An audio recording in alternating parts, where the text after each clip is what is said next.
Good evening, ladies and gentlemen. My name is Aiden Garza, and today I'll be doing a speech on Puerto Rico and how its culture started. I would like to start the speech by asking you guys a question. Did you know that Puerto Rico actually started from 3 different races? If you did not know that, then I'm here to tell you on that. The Puerto Rican culture actually started from Indians, Spanish, and African American races. It's kind of crazy how these cultures start. You know, people from different customs and whatnot, and they come together to form one culture. But they made it happen. These races came onto the Puerto Rican island and contributed their blood and traditions to form the Puerto Rican culture. The original inhabitants of Puerto Rico at the time from the Spanish conquest were the Taino and Caribbean Indian tribes. Now, these people were totally different from each other. That being said, the Tainos were very peaceful people, and the Caribbean Indians were more like warlike animals, and they had originally came from the jungles of South America.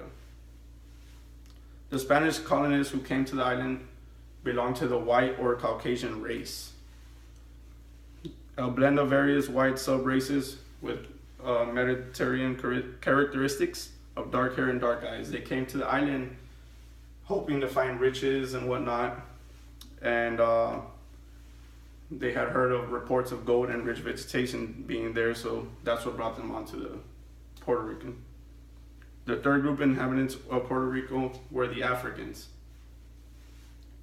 The Spaniards initially brought in African slaves to help in their search for their gold, and later on came to work in the planting and harvesting of a sugar cane. The present population of Puerto Rico can be divided roughly into 3 overlapping categories, which have changed: white, blacks, and a large variety of types representing various mixtures of Indians, Spaniards, and blacks. Now, being that there's a lot of different cultures and a lot of different history in Puerto Rico, this place is actually very beautiful.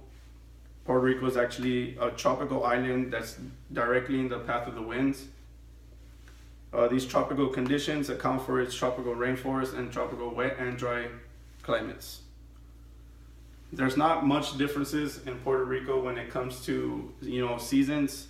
The seasons is the energy received by the sun, and being so near to the equator, the length of the day remains fairly constant throughout the year.